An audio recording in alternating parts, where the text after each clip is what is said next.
Flash News. Police arrest 37 in crackdown on mafia of the animal game in Rio. Rose to 37 the number of prisoners on Thursday morning during an operation against the summit of the animal game in Rio. Among them is former mayor of Teresópolis Highland region, Mario Trincana. About 517,000 reais in cash were seized, of which 115,000 into the shed of the Samba School Beija-Flor, winner of the last carnival. 4 imported luxury cars were also seized and taken to the Cadepol Rio Police Academy in Estácio North Zone. Police said there was also the seizure of large amounts of jewelry and documents providing the involvement of the accused animal game mafia. Called Dedo de Deus, Godfinger, the action aims to meet 60 arrest warrants. By the end of the morning, 126 search warrants and seizure have been met in Rio and in the states of Pernambuco, Bahia, and Maranhão. According to prosecutors, 34 suspects were arrested in Rio, one in Salvador, one in Maranhão, and one in Recife. Dilma sanctions law that prohibits smoking area in the country. The President Rousseff signed legislation that bans smoking in enclosed public access around the country.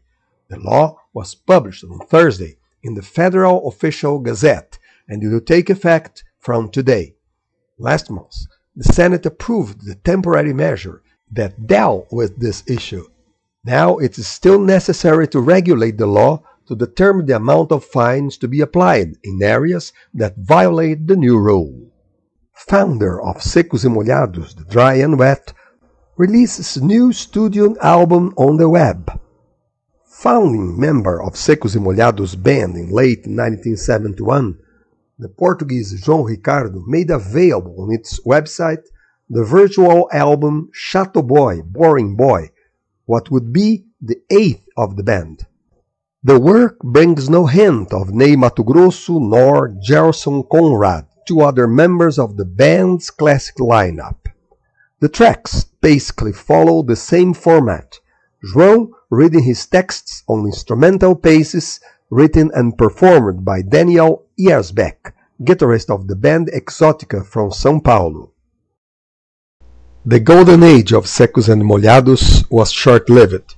Ney on vocals, the band released only 2 homonymous studio LPs in 1973 and 1974.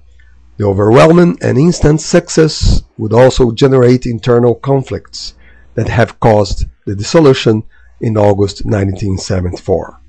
Fishermen go to court against Chevron due to leakage. The court exceeded the request of the Rio FEPERJ, State Federation of Fishermen of Rio de Janeiro, so that an independent expert evaluates damage caused to the fishing industry by oil spill in the Frade field operated by Chevron. The problem occurred while drilling a well in early November, resulted in the spillage of about 2,400 barrels of oil in the Campos Basin. According to the company, the source of the leak has been contained, but the oil that entered the rock was still coming out through cracks.